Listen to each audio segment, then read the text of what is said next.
and India even come from the same word. Sanskrit was the ancient language of the Hindus, and the Sanskrit name for the Indus River is Sindhu. The ancient Persians who sat across the Indus tended to switch their S's to H's, so Sindhu became Hindu.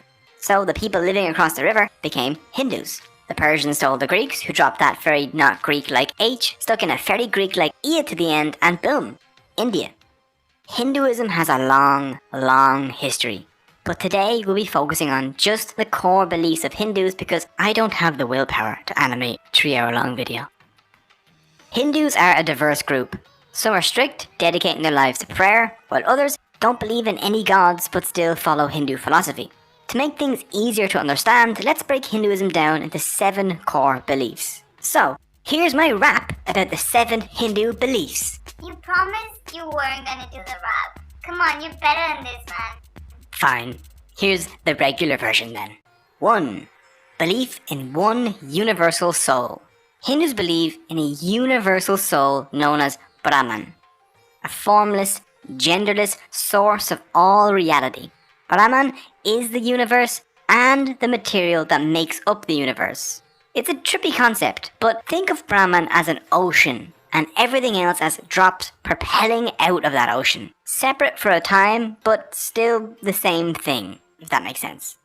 2. Belief in an immortal, individual soul. In Hinduism, souls are known as Atman. Actions of the soul while in a body have effects on that soul's next life. When you die, your soul moves to another new body. This is called transmigration. The kind of body the soul inhabits next is determined by karma. 3. Belief in karma. Karma is action, usually good or bad actions that affect society. For Hindus, karmic actions in the past affect us today, and our actions today affect our soul's future. 4. Belief in moksha. The goal in Hindu life is to somehow get back to Brahman. If a Hindu can do this, they will be freed from the cycle of life and death. This is called moksha. You can achieve moksha by realizing your oneness with Brahman. How you realize this is up to you. For this reason, Hindus pray, "Lead me from the unreal to the real." 5. Belief in the Vedas. The Vedas are Hindu sacred books of knowledge. There are 4 Vedas. Hindus believe that all 4 were divinely revealed to ancient Hindu sages. We'll take a closer look at the Vedas in a while. 6. Belief in cyclical time. For Hindus, there are no beginnings or endings. Time is a series of cycles, each cycle containing 4 ages or yugas. There's the Krita, the Treta, the Dwapara, and the Kali. Added together, the 4 yugas total about 4.32 million years. At the end of each cycle, declining human morality leads to the total destruction of reality. Hindus believe that we are in the 4th and final yug, Kali. 7. Belief in Dharma. Dharma is a difficult word to translate to English. Proper behavior is the best that I could come up with. Dharma maintains balance in the universe. As long as everything in the universe, like animals, plants, and humans, follow their Dharma, then everything will be fine. If they break from the Dharma though, things will be super not fine. Each being has its own Dharma. A lion's Dharma is to kill and eat antelope. A king's Dharma is to rule well. A subscriber's Dharma is to smash the like button and ring the notification bell. For humans, their specific Dharma is usually based on their age and their caste. An old priest will have a very different Dharma than a young merchant, for example. So those are the 7 core beliefs of Hinduism. With them, you can understand the Hindu mindset. Unlike Christianity or Islam, Hinduism is a non-profit organization. There is no Jesus or Muhammad for Hindus. There is no Bible, Quran, or Torah. Instead, they have a bunch, and I mean a bunch, of different sacred texts. The 4 Vedas form the basis of the Hindu faith. So let's take a look at them. 1. The Rig Veda. The Rig Veda is a collection of songs that praise and discuss ideas like truth, reality, and the universe, along with discussions on war, weddings, and rituals. 2. The Yajur Veda. The Yajur Veda covers stuff such as sacrificial rites and rituals. 3. The Sama Veda. Sama literally means sweet song that destroys sorrow. It is mostly songs dedicated to praising gods. It's different than the rest of the Vedas because it's set to music. 4. The Atharva Veda. The Atharva Veda is my favourite one. Do you want to curse your enemies? Or charm that special someone? Maybe learn to invoke rain? Or discover herbal medicine along with tips on warfare? Like how to make poison arrows? Well, this Veda has you covered, along with a bunch of other charms and curses. It even has a curse against cursers. Avoid us, O curse, as a burning fire avoids a lake. Strike him here that curses us, as the lightning of heaven the tree. A link to the Atharva Veda is in the description, just in case you need a spell to get a wife or another to banish pigeons from your presence. It's great. After the Vedas come the Upanishads, which are like a sequel that makes the original make much more sense. They were probably written down between 800 BC and 500 BC, during a time when some Hindus started to question the Vedas. Their ideas became the Upanishads. The Upanishads are books on philosophy, like we would expect from Plato or Aristotle. They're all about questioning, doubt, debate, and finding the answers to life's difficult questions. A theme in the Upanishads is that people are not their minds, or bodies, or egos, but their Atman. Your soul is you. Everything else is unreal and temporary. After the holy texts like the Vedas and the Upanishads are other less divine but still important texts. These include stuff like the Puranas, the Bhagavad Gita, and the Ramayana and the Mahabharata. The Puranas are like encyclopedias of Hindu beliefs. There are 18 well-known Puranas. The Puranas cover things from yoga, to army organization, to taxation, to the caste system, to hell, gods, and everything in between. The Bhagavad Gita, Gita for short, is one of Hinduism's most important texts. The Gita takes place on a battlefield where Arjuna, a great warrior, refuses to fight. Lord Krishna steps in to urge Arjuna to fight, and their discussion covers things such as dharma and how to live your best life. Arjuna eventually fought after Lord Krishna taught him the truth about dharma. As a member of the warrior caste, Arjuna's dharma was to fight against evil.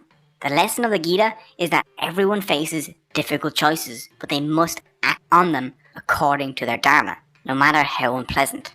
Along with all these philosophical texts, Hinduism has two action-packed epics, the Ramayana and the Mahabharata. The Ramayana, the earlier of the two texts, tells the story of Prince Rama. In the epic, you find out about his 14-year-long exile, the abduction of his wife Sita, his battle with the evil demon Ravana, and his awesome monkey sidekick Hanuman.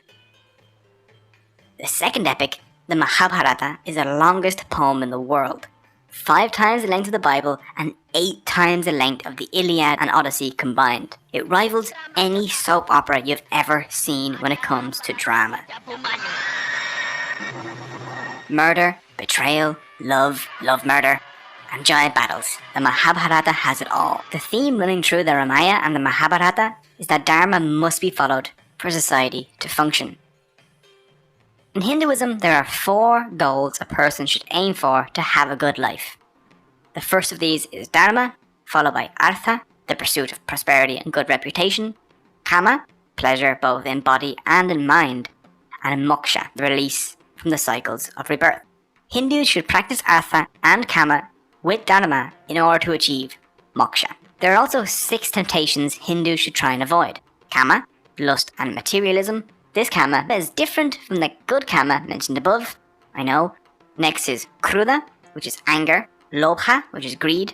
Moha, which is unrealistic attachment to things, people and power. Mada, which is pride. And matsarya, which is jealousy. By following their dharma and avoiding these 6 temptations, a Hindu can break the cycle of rebirth and have their soul merge back into Brahman. But even though everything comes from Brahman, who is the one real thing in Hinduism, Hindus do, after all, have thousands of gods. So let's take a look at them.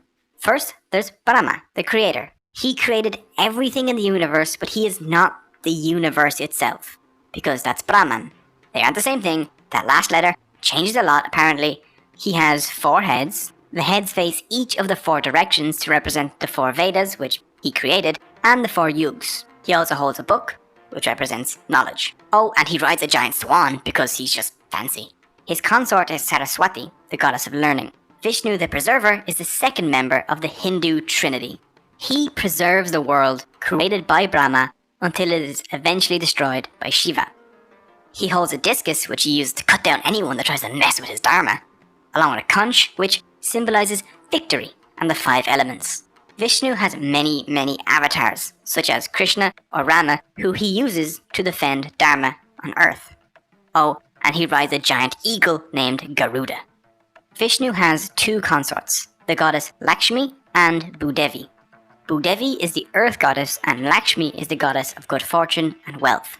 Next is Shiva the Destroyer, the 3rd member of the Hindu Trinity. It's his job to destroy the universe in order to prepare for its renewal at the end of each cycle of time. The most identifiable of his features is his 3rd eye. Then you will have your face melted off. When not unmaking existence, Shiva enjoys long walks with his bull named Nandi. At the end of the Kali Yuga, the 4th age of the world, Shiva will perform a dance that destroys the universe. Which is odd because people have told me that my dance moves make them wish the world would end. So me and Shiva have quite a lot in common. Parvati and Sati are Shiva's consorts. Shiva also has 2 sons, Ganesha and Murugan. Ganesha is worshipped as the remover of obstacles, and Murugan is the god of war. Ganesha holds a very special place in the heart of Hindus, due to him being the remover of obstacles. The elephant head is the most obvious clue to identifying him. He was actually born with a human head, but after Shiva cut that one off, he kind of had to make do with an elephant one. If you're Christian or Muslim, you're aware that your religion has a bunch of different denominations, like Catholics or Protestants, Sunni and Shia. Hinduism has these too. Hindus developed 4 major denominations, some of which have their own subdivisions. The Vaishnavas primarily worship Vishnu and Shaivas primarily worship Shiva and his sons. Smartas follow sacred texts like the Puranas, the Ramayana and the Mahabharata rather than the Vedas. They worship 5 gods and goddesses, Ganesha, Durga, Surya, Shiva and a preferred avatar of Vishnu. Finally, Shaktas worship the goddess Devi. Shaktas see Devi as the ultimate and eternal reality, like a feminine Brahman. Even though there are all these variations and more, the core beliefs of Hindus remain mostly the same. Hindus believe that Dharma keeps the balance in the universe. If the scales between good and evil start tipping towards evil, then something needs to intervene to fix the universe's Dharma. This divine intervention is known as an avatar. The literal meaning of the word avatar is descent. Avatars are gods that descend to Earth to intervene whenever help is needed to restore Dharma. For example, when the Earth was dragged underneath the ocean, Vishnu descended to Earth as the avatar Varaha, a boar, and dragged the Earth back out. In other cases, Vishnu was born on Earth as a human avatar like Rama or Krishna, where he spent his avatar's life fixing Dharma. So, the caste system. If you only know one thing about Hinduism, this is probably it. People see it as an oppressive system that locks people in place based on their birth. And for a huge part of history, that's what it's been, unfortunately. Let's do a quick explanation of what the caste system is. In Hinduism, there are 4 castes or classes that you can be born into. There's the Brahmin, the priest, the Kshatriyas, the warriors, the Vaishyas, the traders, and the Shudras, the manual laborers. The main basis for the caste system can be found in the Bhagavad Gita and the Rig Veda. Krishna says in the Gita, "I have created a 4-fold system in order to distinguish among one's qualities and functions." The Rig Veda also refers to the 4 castes. It says humans were created from parts of the god Purusha, the Brahmin from his face, the Kshatriya from his arms, the Vaishya his thighs, and the Shudra his feet. This system was supposed to assign people functions based on their abilities, not their birth. If someone had the qualities of a Brahmin or a Vaishya, they could fill those roles. The Gita didn't restrict movement among castes, and the caste system functioned as intended for a while, until a document known as the Laws of Manu came about around the 5th century BC, popularly referred to as the Manu Smriti. They created hard rules for Hindu life. 2 rules presented in it contributed to the way the caste system turned out. Manu states that the Brahmin were the lords of all castes, and he forbid moving among the castes. The caste you were born into was now the caste you're stuck in. If you give humans a hierarchy, they'll exploit it, and things will go sour pretty quickly. As time passed, Hindus began thinking in terms of upper and lower castes. Soon, cleaning toilets, tanning leather, and dealing with meat products were thought to be impure. The people doing those jobs became untouchables, the lowest of the low, a people without caste. And the rest is history. The modern world has brought many changes though. Now Hindus mix freely while working together in the same businesses, attending the same schools, and generally just living together. But when it comes to marriage, many Hindus still stick to their own caste. But this too is changing, and on Hindu dating websites you can actually see people list a non-preference for caste. It'll say caste no bar. So those are the basics of Hinduism. It isn't even close to covering everything. One video simply can't do it. Hinduism is too diverse, too deep, and means too many different things to different people. But learning even the basics of this fascinating and ancient religion gives us an insight into the worldview of over 1 billion people, and I hope you enjoyed it. You can find all the sources used in the description below. If you would like to follow your correct Dharma, then please subscribe. If you're interested in